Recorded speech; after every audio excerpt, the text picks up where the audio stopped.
The cash withdrawal slip trembled between my fingers as I stood at the bank counter for the third time this month, pulling out another $500 I could barely afford. My pension check had just cleared that morning, and already I was handing over nearly half of it just to see the faces of my 2 grandchildren.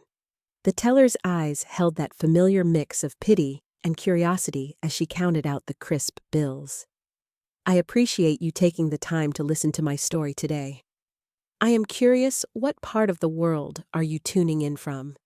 Drop your city in the comments below. All right, let us dive into what happened to me.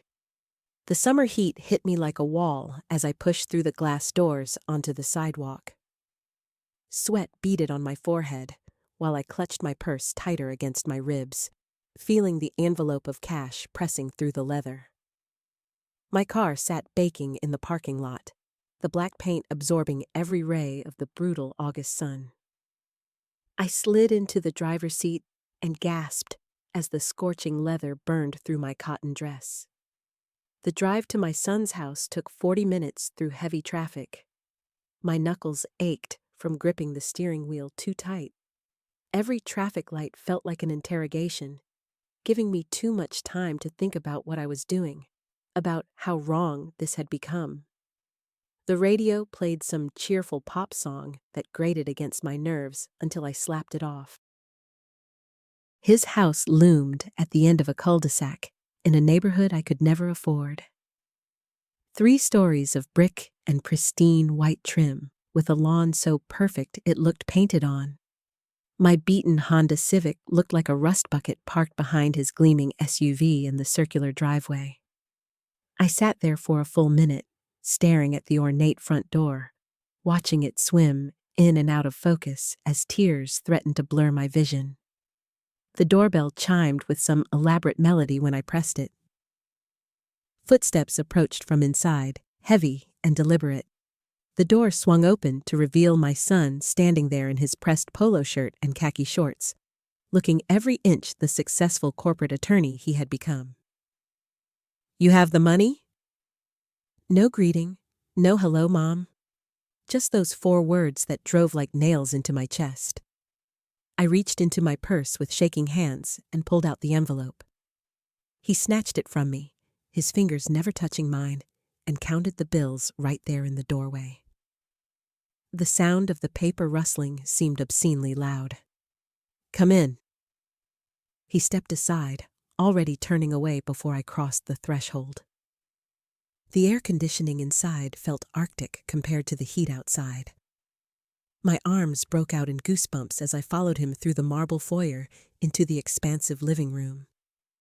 Framed photos lined the walls, professional portraits of his family in coordinated outfits, smiling with practiced perfection. I stood frozen in the center of that living room, while he disappeared somewhere toward the back of the house. My shoes felt grimy against the cream-colored carpet, and I shifted my weight nervously, afraid I might leave marks. The leather furniture gleamed under recessed lighting that probably cost more than my monthly rent. Everything smelled of vanilla and some kind of expensive cleaning product that made my nose itch.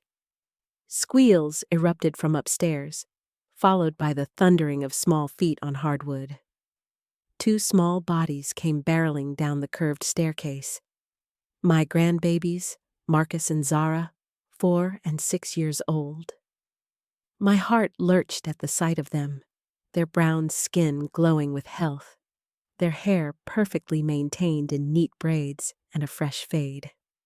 They skidded to a stop 3 feet away from me, their excitement visibly cooling.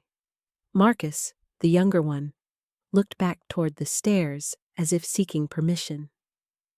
Zara wrapped her arms around herself and studied me with wide, cautious eyes that shouldn't belong to a 6-year-old looking at her grandmother.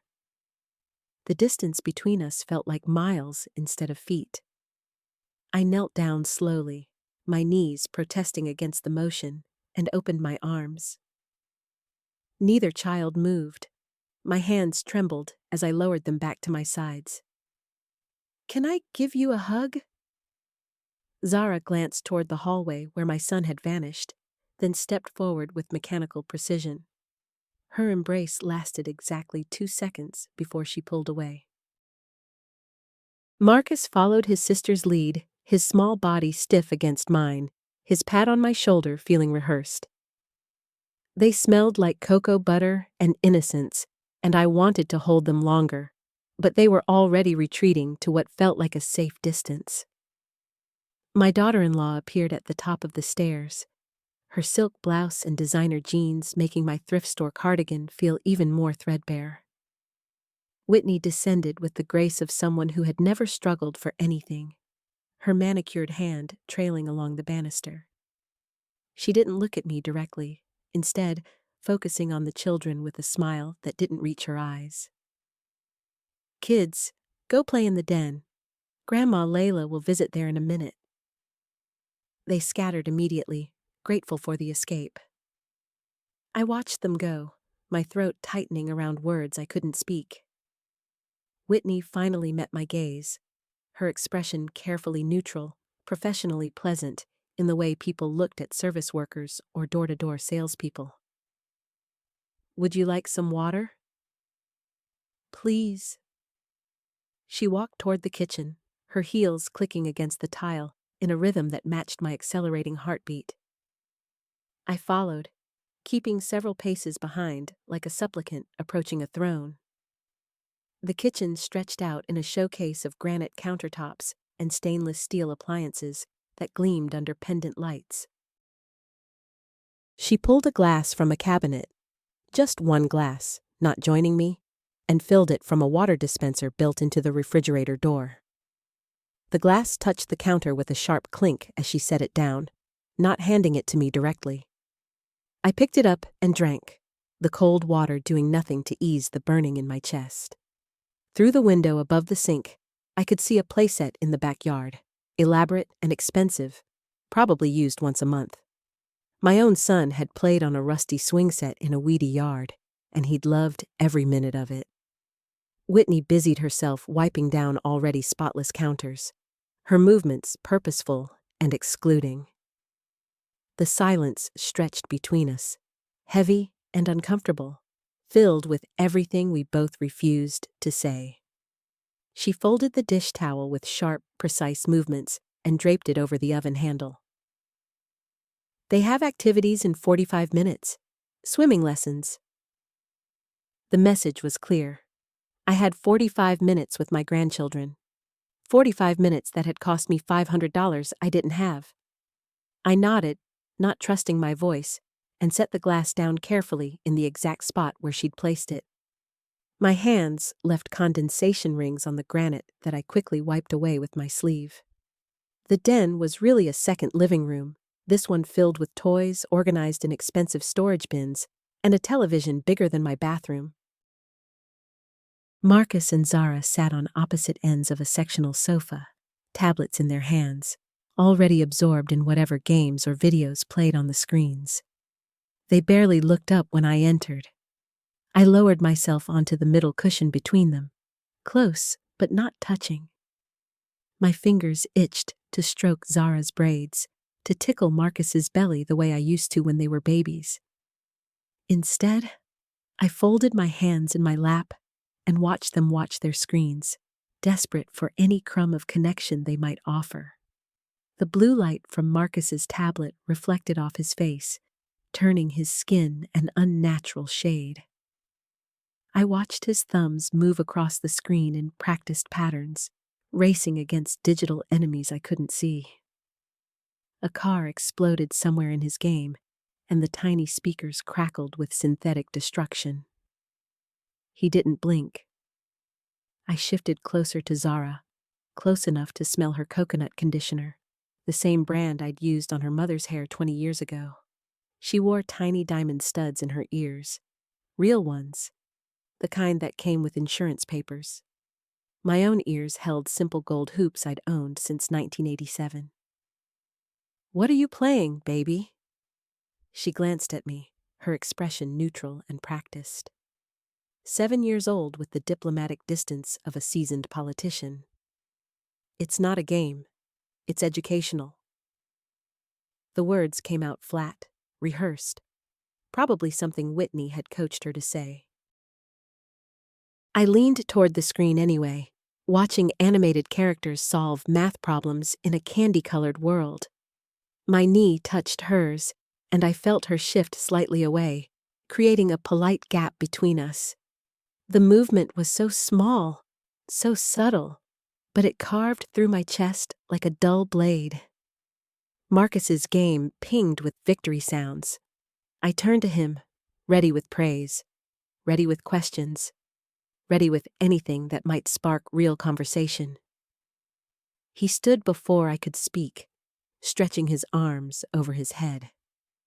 The shirt rode up, showing a sliver of belly that had lost all its baby softness. I'm getting juice. He walked out without waiting for a response, his socked feet silent on the hardwood floors. The room felt colder without him, emptier despite all the expensive things filling every corner. I counted 17 stuffed animals arranged on floating shelves, their fur pristine and untouched, more decoration than toy. Zara's tablet chimed with an achievement notification. Her face remained blank, unmoved by digital success. I remembered her mother at that age, squealing over every small victory, running to show me every drawing and spelling test. The memory sat heavy in my throat. I stood and walked to the wall of photographs, all professionally shot, all perfectly framed in matching silver. Marcus and Zara in matching outfits against fall leaves. Marcus and Zara on a beach I'd never seen. Marcus and Zara with Whitney and Jerome at some resort, everyone smiling identical, practiced smiles. I searched for myself in the images, knowing I wouldn't find what wasn't there. My reflection caught in the glass of one frame. Lines around my eyes, gray threading through my temples despite the dye I'd applied last week. The uniform from this morning's shift had left creases in my slacks that wouldn't fall out. I looked away, focusing instead on Marcus in the photo, gap-toothed and young, frozen in a moment I hadn't witnessed. Footsteps on the stairs made me turn. Whitney descended, changed now into athletic wear that probably cost more than my car payment. Her sneakers were pristine white, unmarked by actual use. They need to get ready. She didn't look at me, directing her words toward Zara instead. Go put on your swimsuit, sweetie.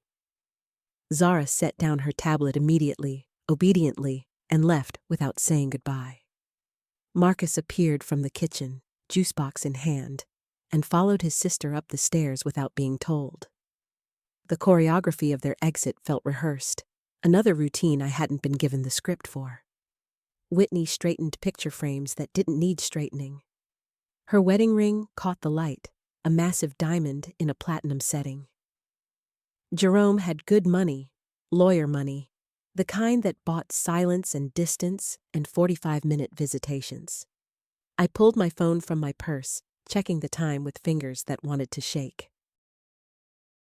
28 minutes left. 28 minutes of my $500 slipping away like water through cupped hands. I moved toward the staircase, my hand finding the polished oak banister. The wood felt cold under my palm, smooth as glass. Whitney's body shifted, blocking my path before I'd taken 3 steps. They're getting changed. Her voice carried no inflection, just flat statement. You can wait here. The distance between us couldn't have been more than 2 feet, but it stretched like a canyon. I could smell her perfume, something expensive and floral that probably came in a bottle shaped like a sculpture. My own scent was antiseptic and fatigue, the residue of an 8-hour shift wiping down hospital equipment. I'd like to help them. The words came out steady despite the tremor working its way up from my chest. Marcus has trouble with his swim trunks sometimes. The drawstring. I've got it handled. Whitney crossed her arms, her manicured nails tapping against her bicep. Each tap counted down seconds of my purchased time. I stayed rooted at the base of the stairs, my grip tightening on the banister, until the wood bit into my skin. Above us, I could hear small footsteps moving across floorboards, the creak of drawers opening and closing. Marcus's voice drifted down, saying something I couldn't make out, followed by Zara's higher-pitched response. The mantel clock ticked in the silence between us. 24 minutes remaining. I released the banister and walked to the window instead, my shoes clicking against the hardwood in a rhythm that felt too loud. The backyard spread out beyond the glass, perfectly edged lawn, kidney-shaped pool with its surface like blue glass, a wooden playset that looked barely used. A photograph on the side table caught my eye. Jerome with both kids at some amusement park, all three of them wearing matching t-shirts and enormous grins. I picked up the frame, studying Marcus's face for some trace of the baby who used to fall asleep on my chest during evening shifts when his father worked late. "Put that down." Whitney's voice cut across the room. I set the frame back, but my hand brushed against another behind it, knocking it forward. The glass face down hit the table with a crack that split the air like a gunshot. I grabbed for it, lifting it to find a spiderweb of fractures radiating across the surface, distorting the image beneath. Marcus's first birthday, Jerome holding him while I stood off to one side, slightly out of focus. Whitney crossed the space between us in 4 quick strides. She snatched the frame from my hands, her fingers tight around the edges as she examined the damage. A vein pulsed at her temple, visible beneath the perfect foundation. "You need to be more careful." Each word came out clipped, precise. "This is our home." The possessive pronoun landed like a slap. Our home. Not my son's home, not my grandchildren's home. Theirs. I stepped back, my hip connecting with the edge of the couch, and watched her set the broken frame aside with exaggerated gentleness. The children's footsteps thundered down the stairs. Zara appeared first in a pink swimsuit with ruffles, her hair pulled back into a ponytail that swung as she moved. Marcus followed, his swim trunks hanging slightly crooked, the drawstring tied in a lopsided bow that would come undone the moment he hit the water. I moved toward him instinctively, my hands already reaching to fix it, but Whitney intercepted. She knelt in front of Marcus, her fingers working the knot loose and retying it with efficient movements. He stood still for her, patient, his eyes tracking toward me, but not quite meeting my gaze. "There you go, buddy." Whitney straightened, placing her hand on his shoulder.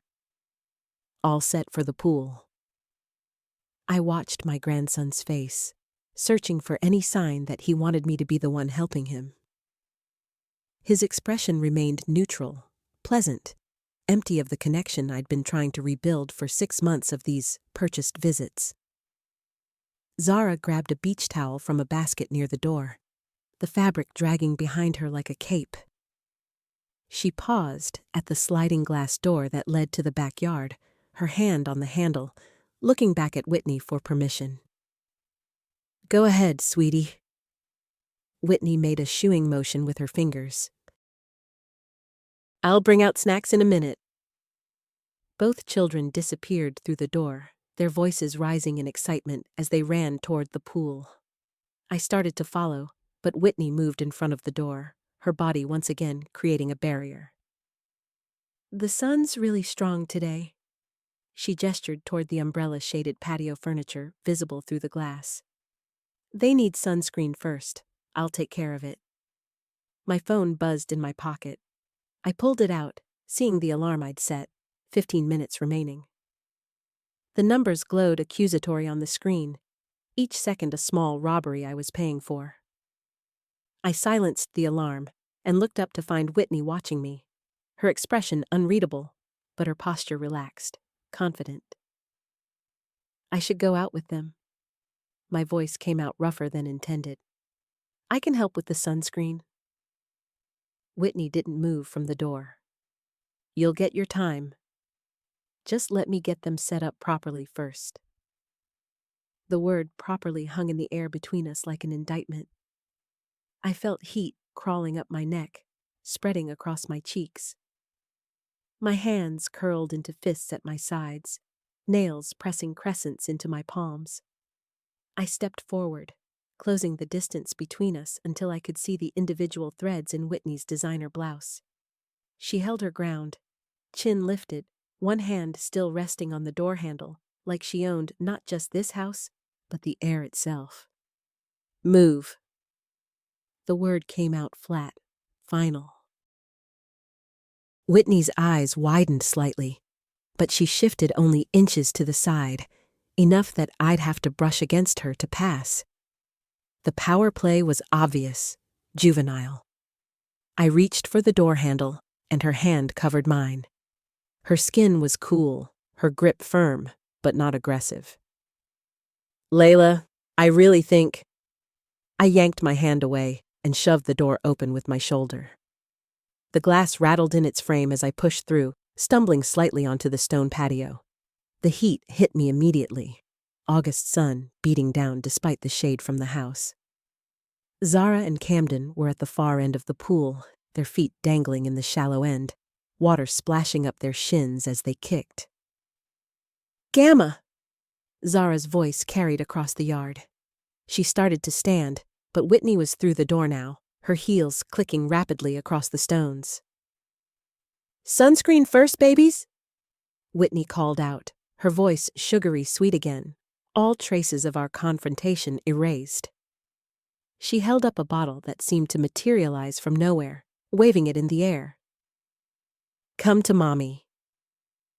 The children groaned but obeyed, their small bodies trudging back around the pool edge.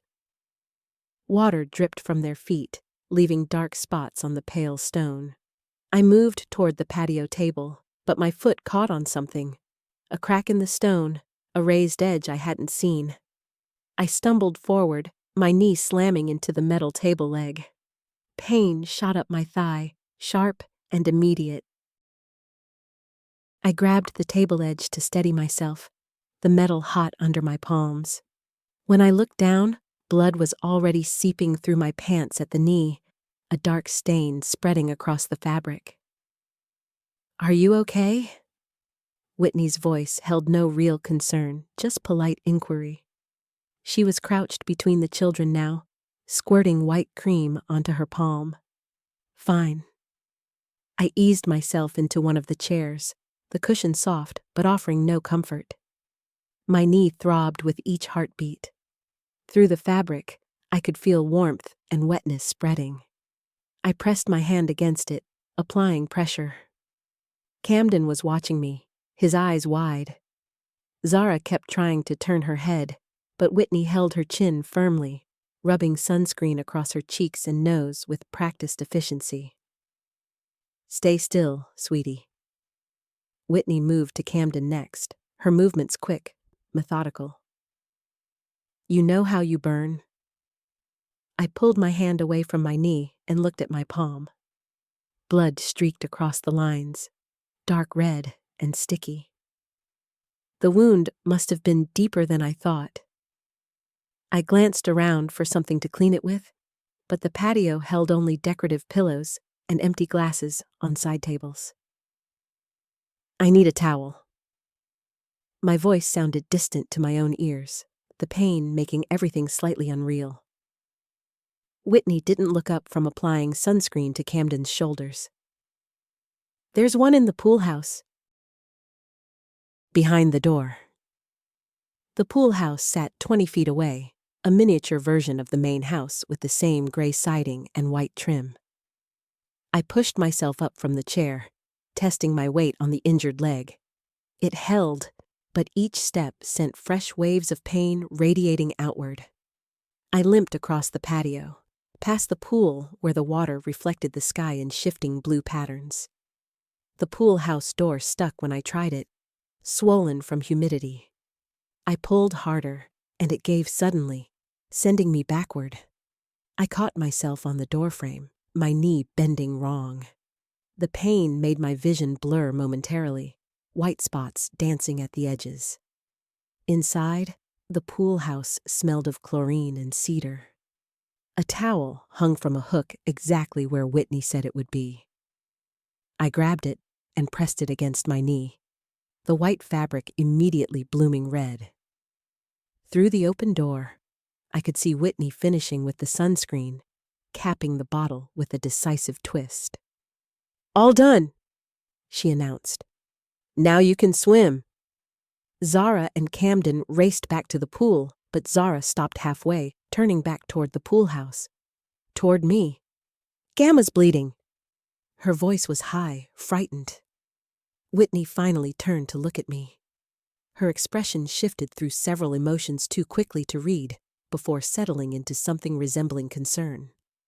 She walked toward the pool house, her pace unhurried despite Zara's alarm. "Let me see." She reached for the towel, but I pulled back. "It's fine." "It doesn't look fine." Whitney gestured toward my knee. The towel was now mostly red, saturated. "You should clean that properly. There's a first aid kit in the bathroom." She pointed toward a door inside the pool house. I hadn't noticed it before, tucked into the corner. I limped toward it, each step leaving small red drops on the pale wood floor. The bathroom was tiny but immaculate, white subway tiles, gleaming fixtures, a basket of perfectly rolled hand towels on the counter. I peeled my pants away from the wound. The fabric had stuck to it, and removing it opened everything fresh. The cut ran 3 inches along my kneecap, deep enough that I could see white underneath the red. I turned on the faucet, letting cold water run over my hands first, washing away the blood that had dried sticky between my fingers. Whitney appeared in the doorway, a white metal box in her hands. She set it on the counter and opened it, revealing neat rows of bandages, antiseptic wipes, and gauze pads. "That needs stitches." Her tone was matter-of-fact. "It's fine." I grabbed a gauze pad and pressed it against the wound. "I'm not trying to be difficult." Whitney leaned against the doorframe, her arms crossed. "But if that gets infected, it's going to be a problem." The gauze was already soaked through.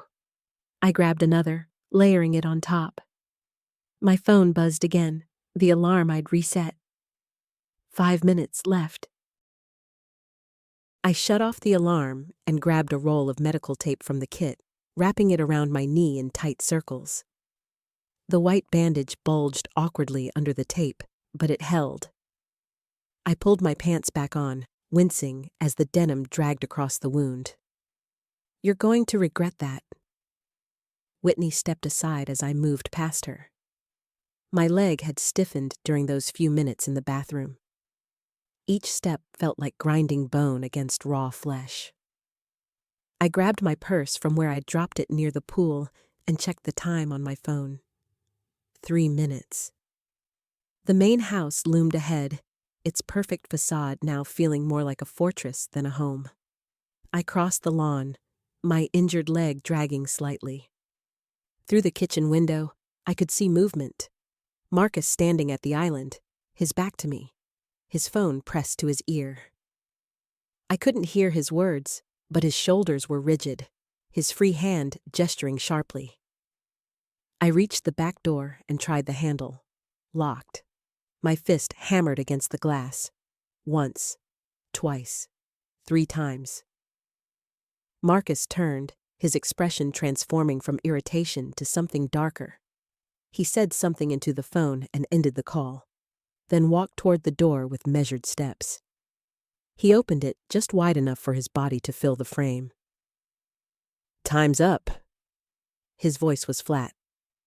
"I need 5 more minutes. You've had your hour." "I was injured. Look."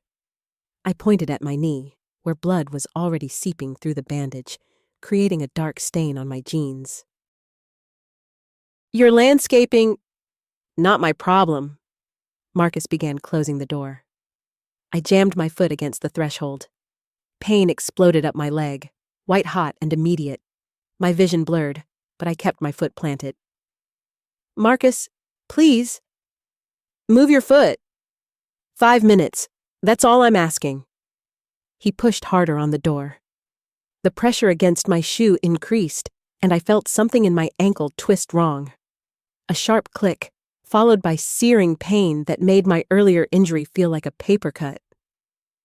My knee buckled, and I stumbled backward, falling onto the deck. The door slammed shut.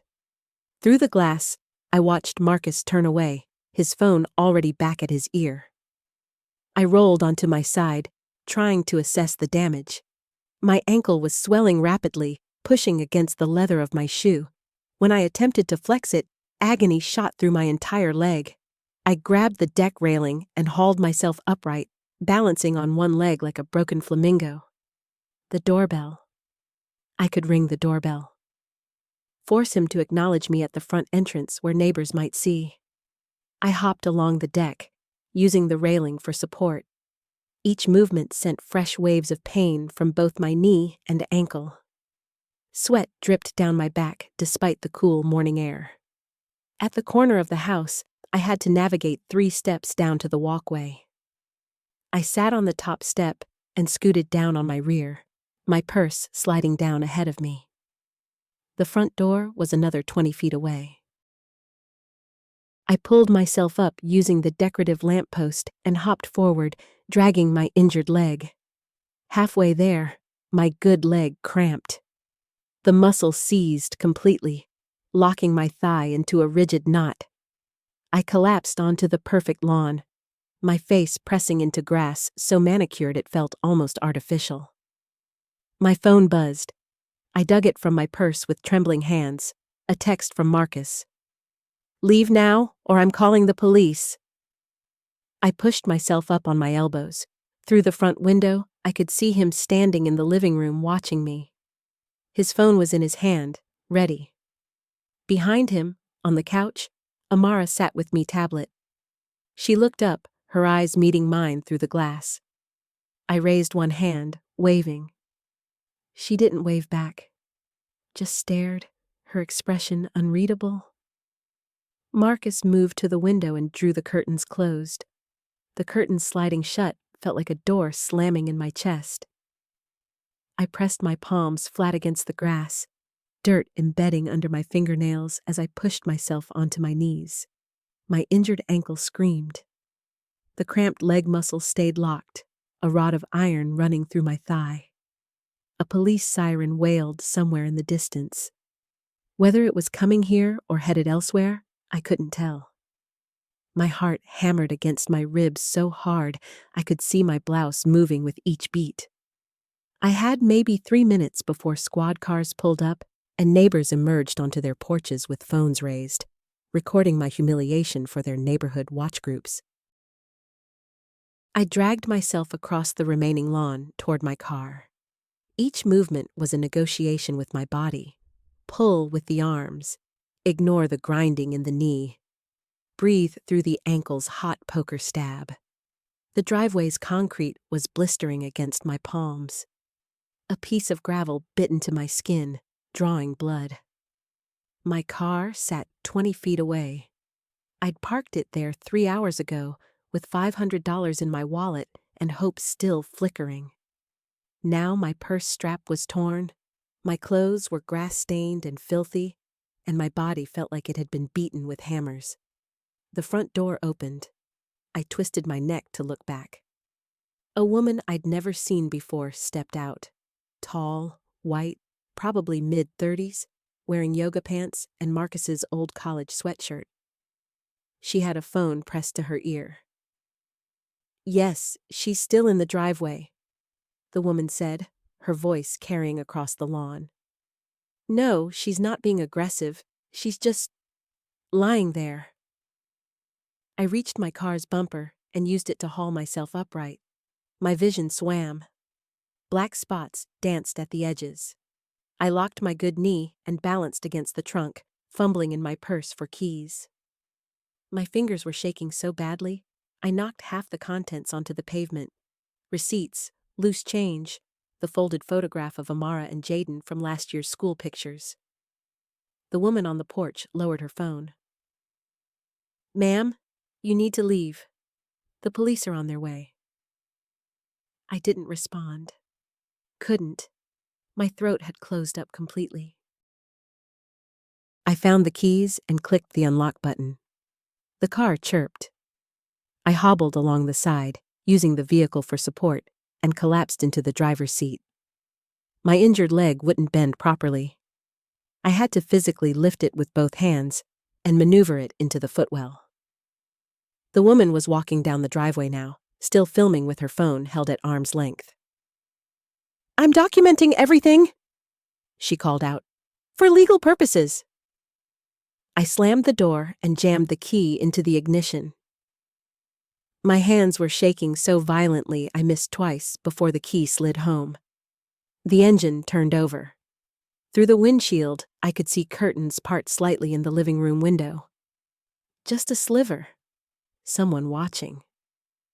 The woman stopped 5 feet from my hood, phone still raised. Behind her, Marcus appeared in the doorway, his arms crossed. No Amara, no Jaden. Just him and this stranger, this witness he'd positioned to make me look unstable. I threw the car into reverse.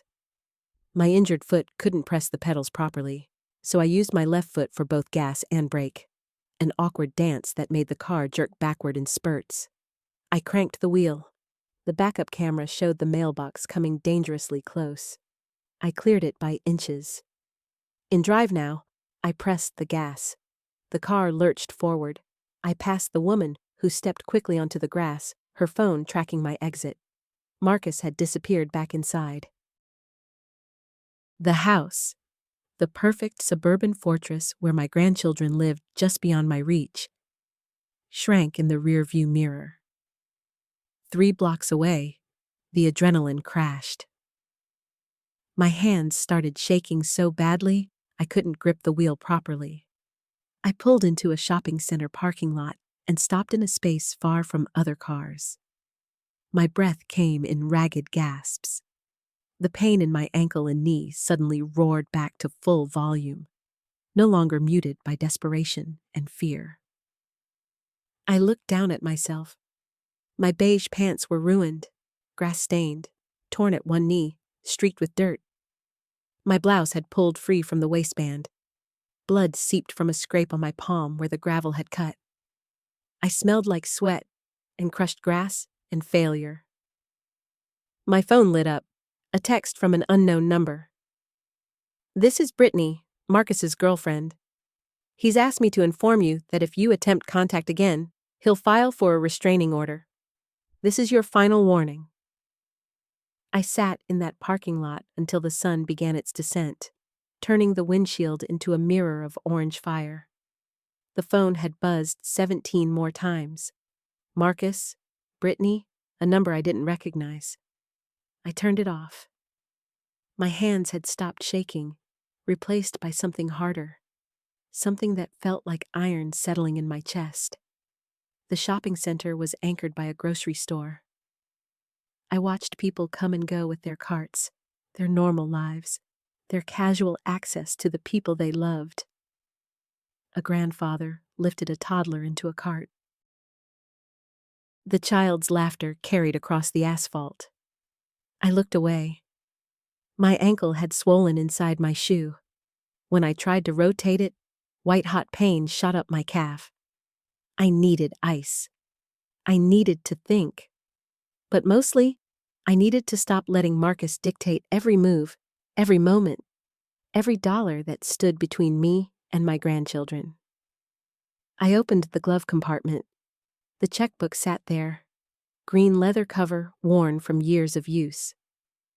I flipped through the register. 12 payments to Marcus over 4 months, $6,000. Beneath my careful accounting, my handwriting grew progressively shakier with each entry. The last one, from 3 days ago, showed my new balance, $432. In the back of the checkbook, tucked behind the register, I found the business card. Detective Rita Vasquez, Family Crimes Unit.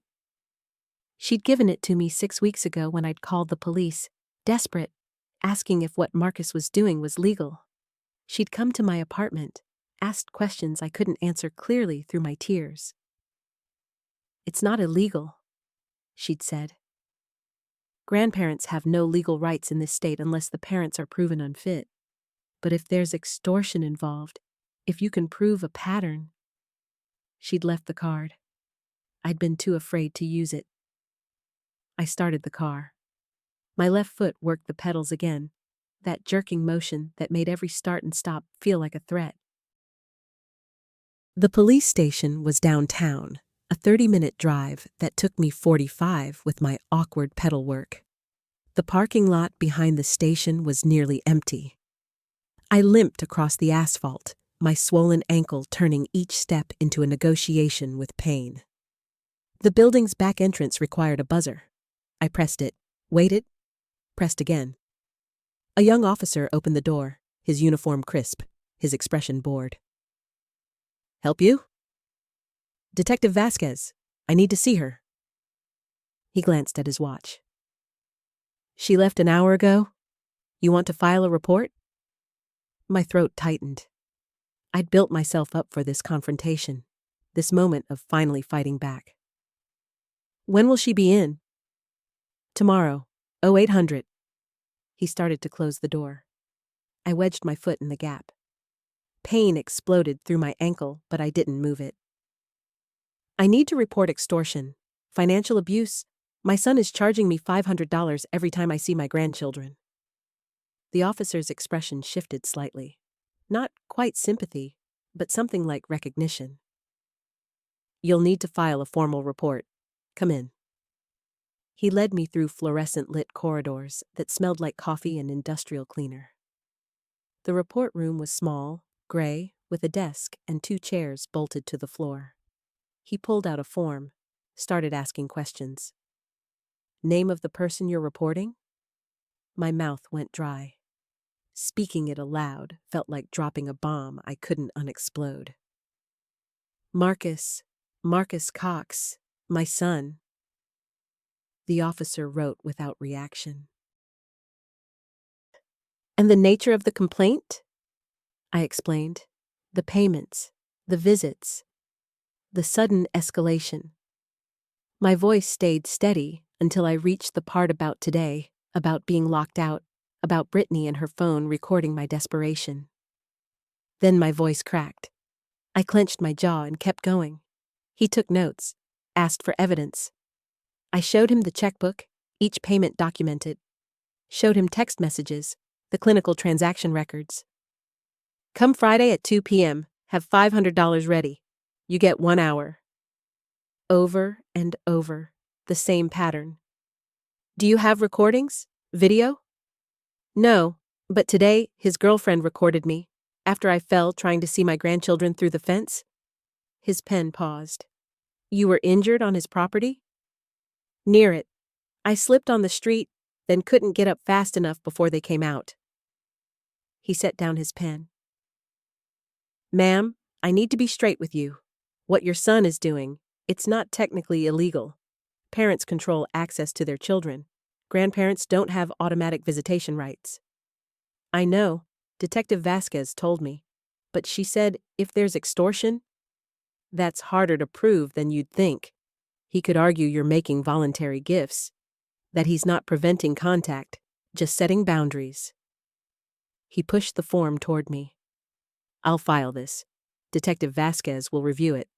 But I want you to understand the reality here." I understood. The reality was that Marcus held all the power, and I had none. The reality was that laws protected parents, even parents who weaponized their children for profit. The reality was sitting in this gray room with my torn clothes and swollen ankle and empty bank account. But I signed the form anyway. My signature was jagged, angry. The officer walked me back out. The sun had set fully now. Parking lot lights buzzed overhead, attracting clouds of moths. I limped to my car and sat in the driver's seat without starting the engine. My phone powered back on. 23 missed calls. 31 texts. Most from Marcus. Some from Brittany. The newest one, sent 7 minutes ago, was from a lawyer's office. We represent Marcus Cox regarding harassment allegations. Cease all contact immediately or face legal action. I threw the phone onto the passenger seat. It bounced once and landed face down.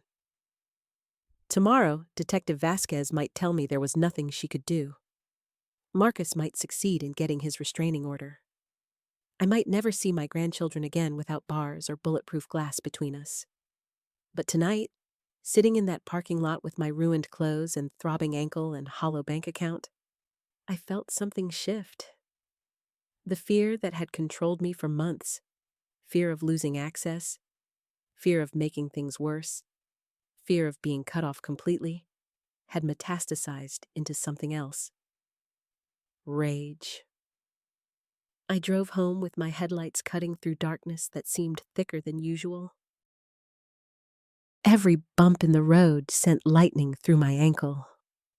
The steering wheel was sticky under my palms, dried sweat mixed with whatever chemicals had soaked into my hands from Marcus's garage floor. My apartment building loomed ahead, windows glowing like tired eyes. I parked in my assigned spot and sat there, engine ticking as it cooled. The lawyer's text message burned in my mind. Cease all contact, as if I were the predator, as if paying to see my own blood relatives was normal and right and legal. I grabbed my phone and scrolled through my contacts, stopped on a name I hadn't called in 8 years. Teresa Blackwell, my college roommate who'd become a family law attorney in Atlanta. We'd lost touch after her divorce, after I'd been too wrapped up in my own crumbling marriage to be there for her. But desperation erodes pride. The phone rang 4 times. I almost hung up.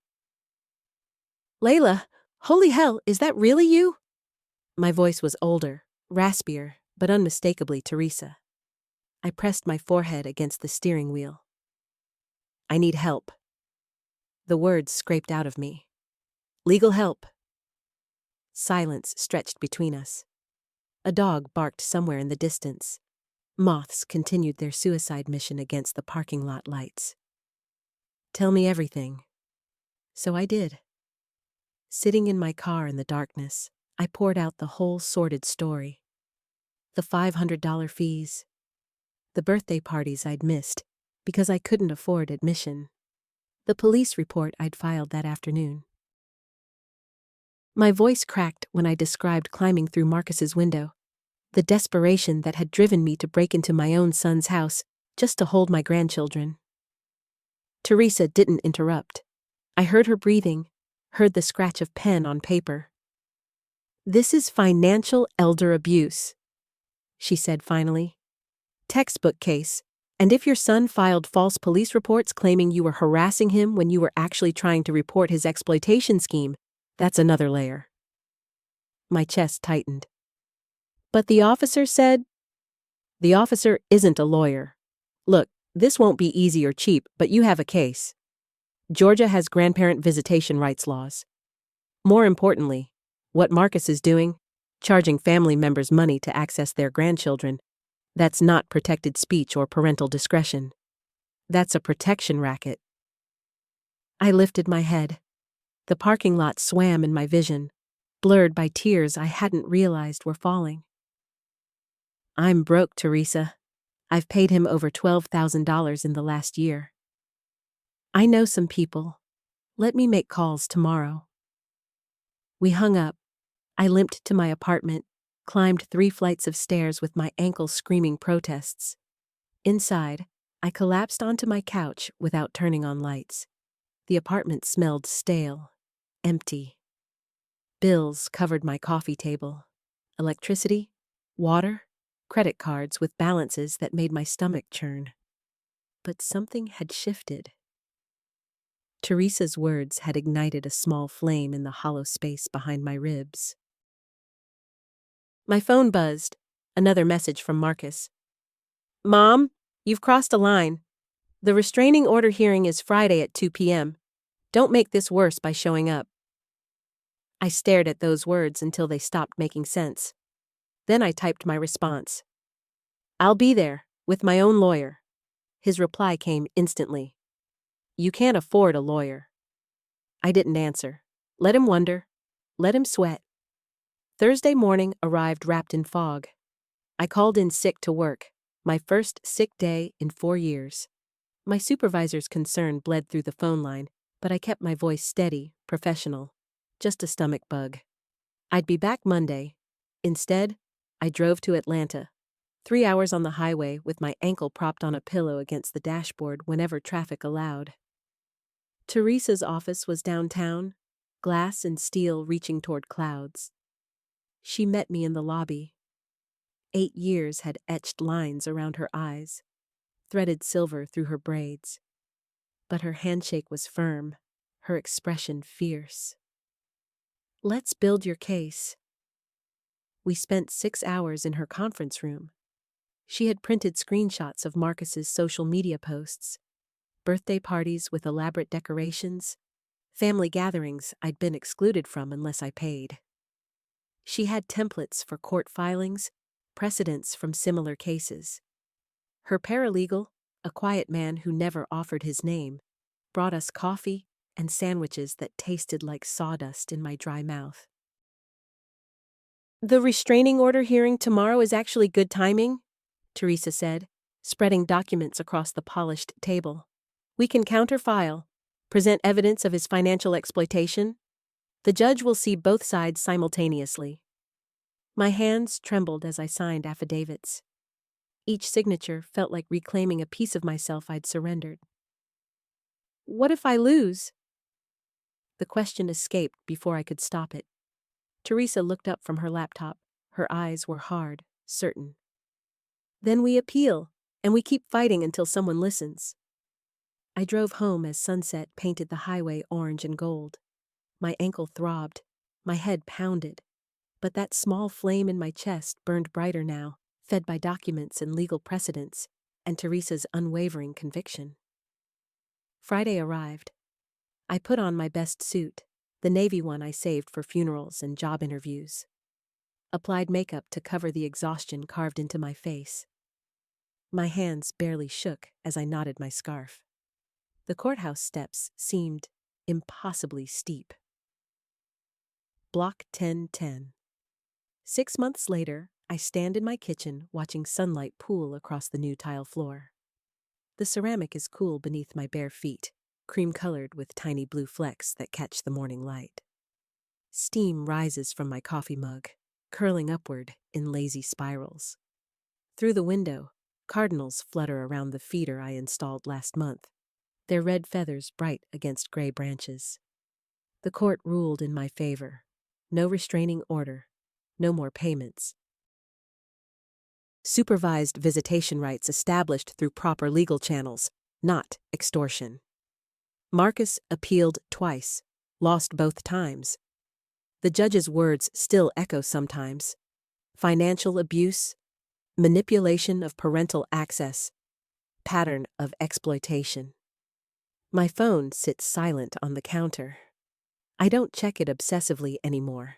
Don't jump at every notification, hoping for pictures I had to purchase. The desperation that once consumed my mornings has evaporated like morning dew. I pull ingredients from the refrigerator: flour, butter, vanilla extract. My hands move with practiced certainty, measuring and mixing. The kitchen smells like home, warm sugar and cinnamon, the comforting scent of cookies taking shape beneath my palms. I'm baking for the community center's fundraiser tonight, something I volunteered for because I finally have energy for life beyond survival. The dough rolls smooth under my wooden pin.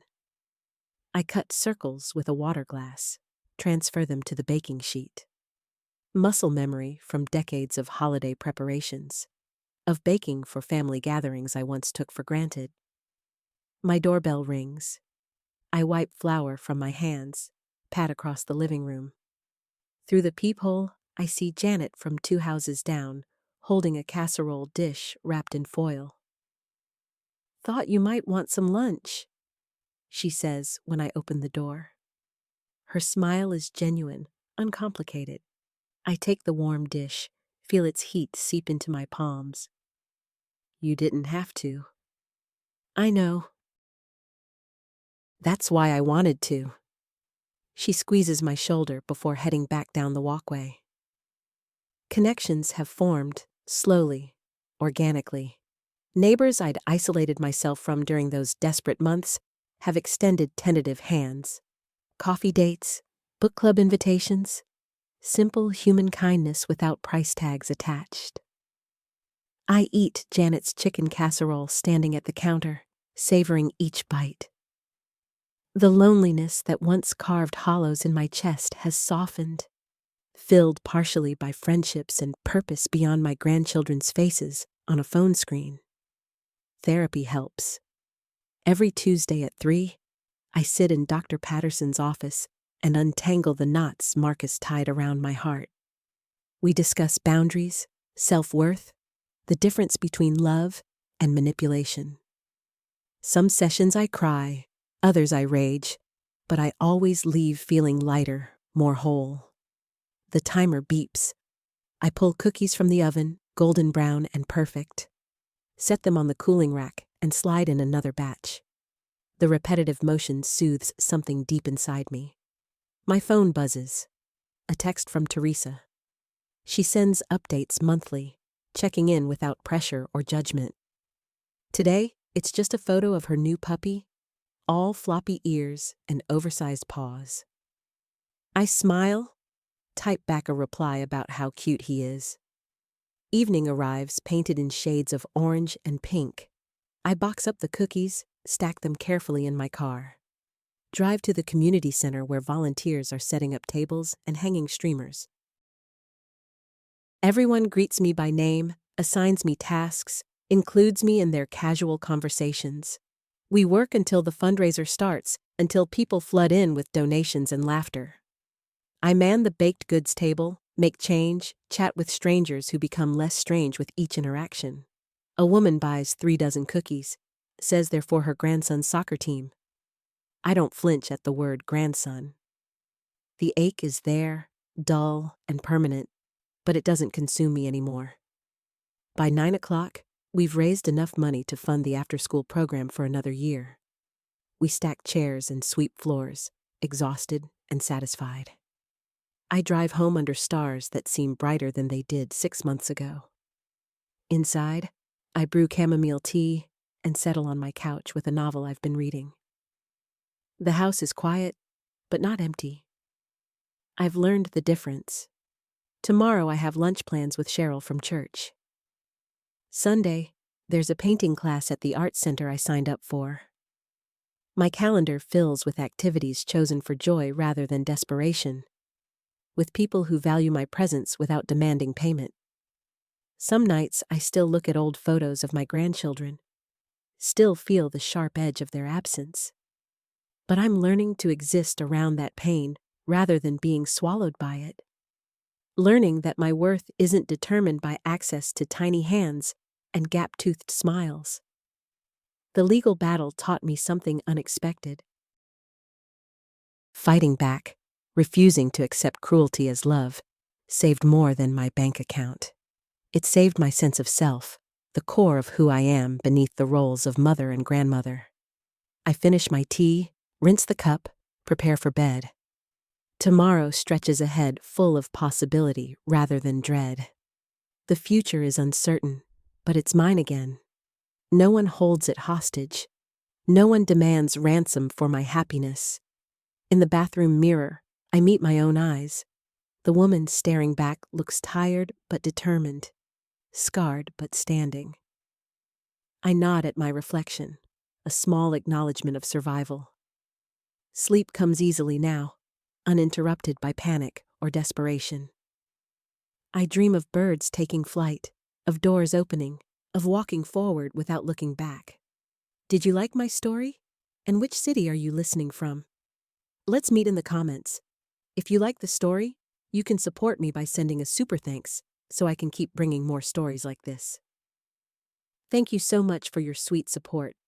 I'm looking forward to your comments on the story. On the screen, you can see 2 new life stories that I highly recommend. There's so much more on my channel. Don't forget to subscribe. See you in the next life story. With love and respect.